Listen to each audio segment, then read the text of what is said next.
सतगुरु भगवान की जय। तो ये सतगुरु भगवान पूर्ण ब्रह्म परमेश्वर कबीर साहब हैं और शब्द रूप में आज प्रकट हैं। तो सतगुरु से कितना प्रेम होना चाहिए, ये प्रेम के शब्द आज से शुरू हो रहे हैं। तो सतगुरु के प्रति समर्पण और प्रेम, ये दो अनमोल चीज़ें हैं। तो आज प्रेम की चर्चा करेंगे कि वास्तव में सतगुरु के प्रति कैसा प्रेम हो, हमारे कैसे भाव हों, तब हमारा सतगुरु हमें प्रसन्न करके अपने लोक ले जाएगा। तो वीडियो शुरू करने से पहले एक पैमाना देते हैं कि कैसे मापना है सतगुरु का प्रेम। अगर हम आपसे कहें कि एक कोई ऐसी चीज़ जिसके बगैर आप एक पल भी नहीं रह सकते हैं, एक पल भी, एक क्षण भी, एक रह नहीं सकते आप, तो वो क्या है? आप जिंदा नहीं रह सकते, किसी एक का ही आपको नाम लेना पड़ा।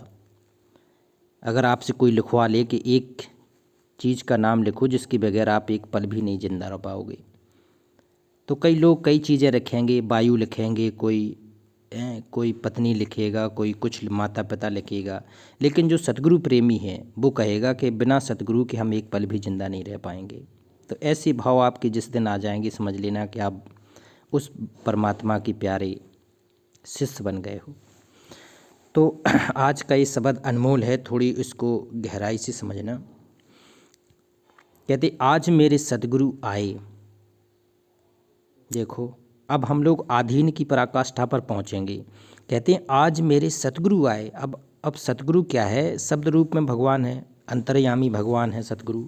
तो ये शब्द रूप में आपके घर पे आएंगे। अब जब घर पे आएंगे तो आपके कैसे भाव होना चाहिए, कैसे आपके विचार होना चाहिए, इस शब्द के माध्यम से सतगुरु ने हमें बताया है। कहते हैं आज मेरे सतगुरु आए, रहन सहन में अगना बुहारो और मोतियन चौक पुराए, और चरण पखार चरणामित करके सब साधन बरताऊं। बताओ, कहते हैं रहन सहन कैसी होनी चाहिए आपकी। जो आप अगर शिष्य हैं, साधक हैं, भगत हैं, तो सतगुरु के चरणों में ही आपकी सुरत निरत रहनी चाहिए। इतना आधीन आपको होना चाहिए जब आपके घर पे सतगुरु आए। तो कहती हैं रहन सहन में अंगना बुहारो और मोतियन चौक पुराओ। जो आप सतगुरु को बैठाने के लिए जो कहती हैं पहले चौक पूरे जाते थे, तो जो आप चौक पुराने का जो भाव है, तो कहते हैं मोतियन चौक पुराओ। लोग बाग तो साधारण से चौक पुराते हैं, आपको मोती, हीरे मोती, पन्ने, इनके चौक पुराने का भाव अपने हृदय में लाना पड़ेगा। जैसी भी आपकी स्थिति है, जैसी भी स्थिति है, उसी स्थिति के अनुरूप आपको ये भाव पैदा करने पड़ेंगे कि हे मालिक, आपके चरणों में मेरा सर्वस्व समर्पण है। तो वो हीरो मोती से कम नहीं माना जाएगा। तो कहते हैं रहन सहन में अंगना बुहारो मोतियन चौक पुराओ और चरण पखार चरणामित करके सब साधन बरताऊं। कहते हैं फिर क्या करना है आपको? सतगुरु के चरणों को पखारना है। कहते हैं जिस पात्र में आप सतगुरु के चरण को पखारें, सतगुरु के चरणों को धोएं, वो आपके लिए चरणामृत बन जाएगा। चरणामृत कहते हैं उसकी एक बूंद भी अगर आप जिसको नसीब हो जाएगी, उसका युगों युगों के पाप खत्म होके और सीधा सतलुक जाएगा। इतना अनमोल है ये सतगुरु। कहते हैं चरण पखार चरणामृत करके सब साधन बरताऊं। इतना सारे साधन हमें अपनी सतगुरु के प्रति लगाना पड़ेगा, तब ये सतगुरु भगवान हमसे बेहद प्रसन्न हो जाएगा। कहते हैं सतगुरु क्या देखता है? सतगुरु कोई तुम्हारा पैसा थोड़ी देखेगा, सतगुरु देखेगा तुम्हारे समर्पण भाव, दास भाव, आधीन भाव। तो जब ये चीज़ें, सारी चीज़ें इकट्ठी हो जाएंगी, तब वो अपना, कहते हैं, हाथ आपके सिर पर रख देगा। कहते हैं गुरु रख दे सिर पर हाथ, हो जाए अमर तेरा। तो कहते हैं चरण पखार चरणामृत करके सब साधन बरताऊं, और पांच सखी मिल मंगल गावे शब्द सुरत लो लाऊं। कहते हैं पांच सखी, कहते हैं जो आपकी पहले उलझाए रहती थी, काम क्रोध लोभ मोह अहंकार, जब सतगुरु आपके सामने होगा तो ये सब शांत हो जाएंगे। ये भी कहते हैं ये आपकी भक्ति में सहायक हो जाएंगे। पांचों गुण, 25 प्रकृतियाँ, ये सब आपके अनुकूल हो जाएंगी। जब सतगुरु होता है तो ये वैसे ही शांत हो जाती हैं। सतगुरु चुंबक है, सतगुरु पूरे ब्रह्मांड को अपनी ओर आकर्षित कर लेता है। तो ये 5 तत्व और 25 प्रकृतियाँ बहुत छोटी हैं।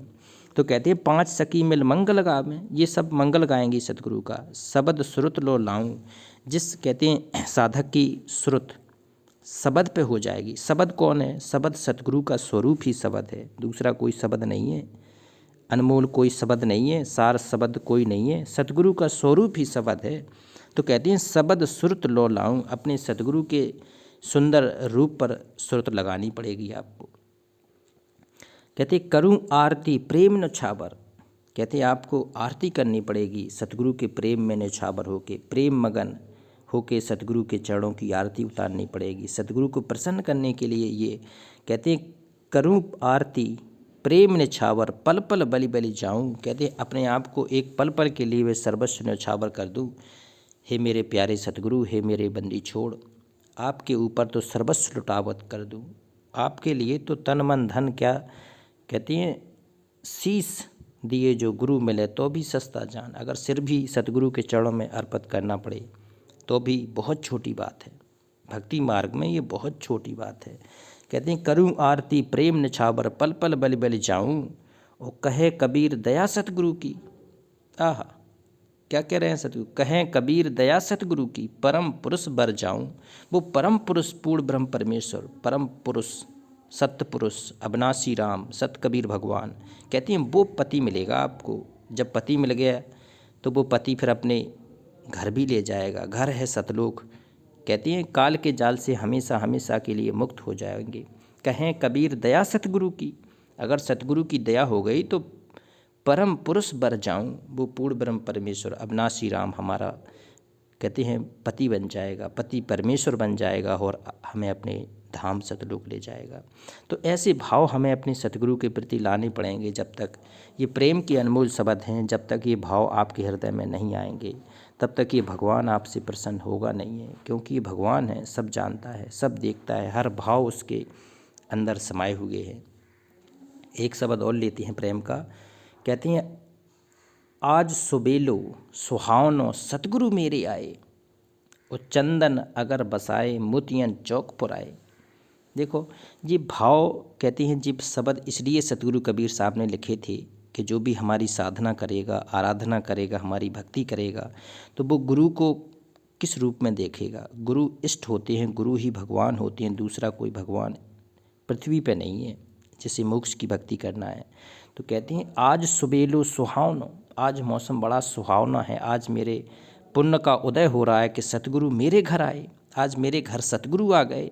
सतगुरु कोई बंधन में नहीं आ सकता है, सतगुरु कोई किसी की इच्छा पे नहीं चल सकता है कि इसके घर जाना है, इसके घर नहीं जाना, ये गरीब है, अमीर है, इसके घर सतगुरु को नहीं जाना चाहिए, ऐसा नहीं है।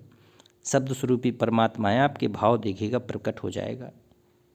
कहते आज सुबेलो सुहावनो सतगुरु मेरे घर आए, आह चंदन अगर बसाए मोतियन चौक पुराए। कहते हैं चंदन अगर बसाए, कहते हैं चंदन की खुशबू लगा दूं, चंदन के पूरे लेप लगा दूं चारों तरफ, क्योंकि सतगुरु आए हैं। कहते हैं अष्टगंध तो बहुत छोटी चीज़ है, ऐसा वातावरण पैदा होता है सतगुरु के आने से कि सारे ब्रह्मांड की जो खुशबू है वो सतगुरु के आने से चारों तरफ वातावरण भरपूर हो जाता है। तो कहते हैं चंदन अगर बसाए और मोतियन चौक पुराए, आपकी भाव होने चाहिए। कहते हैं सतगुरु के लिए आपने मोतियों के चौक पुरा दिए, मोती हीरा मोती पन्ने आपके भाव हैं।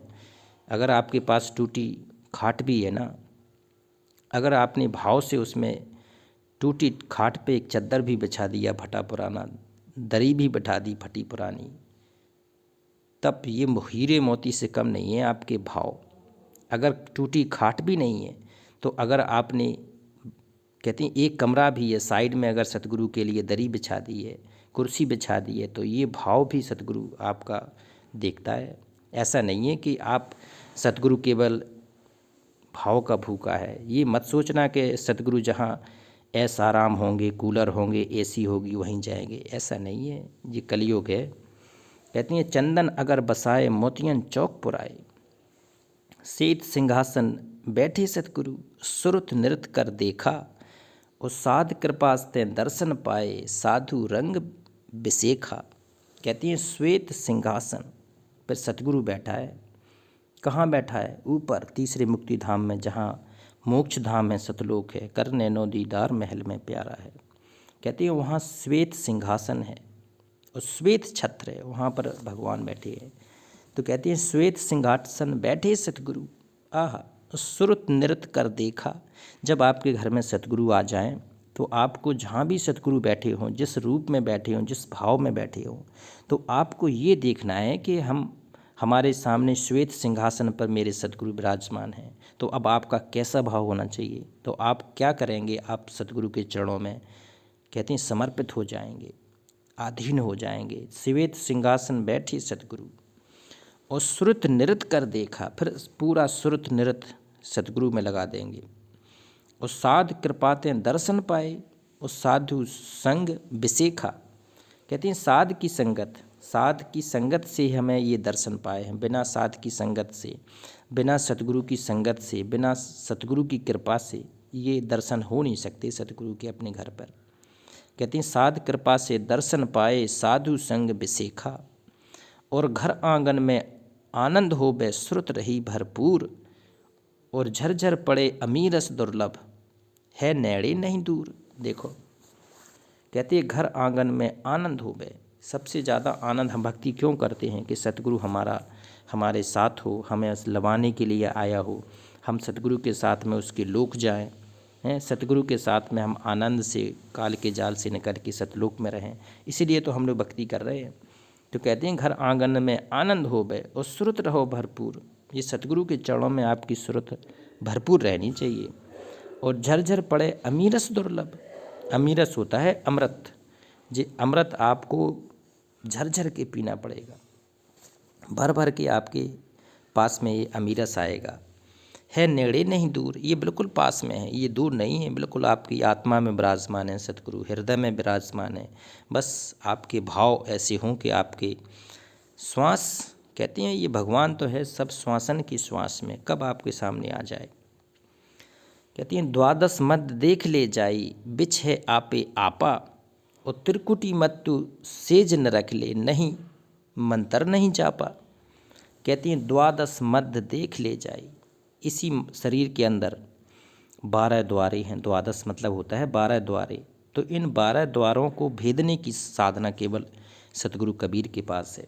तो ये शब्दों के माध्यम से अब आपको पता चलेगा कि वास्तव में ये 12 साधना देने वाला कौन था। ये पूर्ण ब्रह्म परमेश्वर, ये सतपुरुष, ये सचखंड से आने वाले भगवान थे, सचखंड। कहती है द्वादश मद देख ले जाई। अब 12 द्वारों को देख ले, बिछ है आपे आपा। और जो आपके बीच में है, आपके शरीर के अंदर बैठा है भगवान ये 12। तो अब ये 12 द्वार आपको खोलने पड़ेंगे, सतगुरु से समर्पण करके खुलेंगे। कहते हैं त्रिकुटी मद तू सेज न रख ले। आहा, कहती हैं भगवान अपनी सेज बिछा के कहाँ बैठा है? त्रिकुटी पर बैठा मिलेगा। ये भी एक कमल है। जो कमलों की जानकारी सतगुरु ने दी है उसमें एक त्रिकुटी कमल भी है। तो कहते हैं अब त्रिकुटी कमल मत तू सेज न रख ले। वहाँ सेज, कहती हैं सूली ऊपर सेज पिया की। यहाँ पहुँचने के लिए आपको सूली पर चढ़ना पड़ेगा। सूली है ये काल लोक के साधनाएं, काल लोक की भगवान, इनसे ऊपर उठना पड़ेगा आपको। त्रिगुणी भगवान, इनसे ऊपर की साधना आपको करनी पड़ेगी। कहती है त्रिकुटी मद तू सेज न रख ले, नहीं मंत्र नहीं जापा। यहाँ ना कोई मंत्र जाप करना है, न तंत्र करना है। कबीर साहब ने तो लिखा है साकी में, मंत्र संत सब झूठ है और मत भरमा जग कोई। और सार शब्द जाने बिना कौआ हंस ना होई। तो ये सार शब्द अब सतगुरु देंगे। कहती अगम अगाध गति जो लख है, सो साहब को जीवा। आहा, ओ कहे कबीर धर्मदास से, भेंट ले अपनों पीबा। कहते अगम अगाध, ये अगम अगाध ये सतगुरु की गति है। ये पूर्ण ब्रह्म परमेश्वर जहाँ रहता है अगम स्थान में, इसकी गति अगाध है। ये किसी को बता के धरती पर लीला नहीं करता है, ना धरती पर प्रकट होता है। किस रूप में आता है ये सतगुरु और भगवान के अलावा कोई नहीं जान सकता है। कहते अगम अगाध गति जो लख है, सो साहब को जीवा। वो साहब का अनमोल जीव होगा, जो प्यारा जीव होगा, उसी को ये समझ में आ पाएगी। 1 8 2 4 5 10 कहे कबीर धर्मदास से। कबीरदास कह रहे हैं अपने प्रिय भगत, प्रिय शिष्य धर्मदास से, भेंट ले अपने पीबा। अपने सतगुरु भगवान, अपने सतगुरु परमात्मा से अब तू अपनी भेंट कर ले, समर्पण हो के अपनी भेंट कर ले और फिर उसके लोक चल। ये अनमोल समय है, अनमोल भक्ति का समय है, आज उनके घर चल। तो ये सतगुरु के प्रति प्रेम के अनमोल शब्द हैं, ये सुहावने शब्द हैं, इनसे बड़े कोई शब्द हो ही नहीं सकते हैं। तो ये सभी का गहराई से समझो इनको, ये सतगुरु के शब्द, सतगुरु कितने आधीनी से हमसे प्रसन्न होगा, इसमें कोई मान बढ़ाई नहीं है। ये सतगुरु के समर्पण के शब्द हैं। और कबीर साहब हमें जब लेने आए तो और कितना समर्पण होना चाहिए। तो एक बार जयकारा लगाते हैं, अगले शब्द का विश्लेषण बाद में। पूर्ण ब्रह्म परमेश्वर अविनाशी राम, सत कबीर भगवान की जय।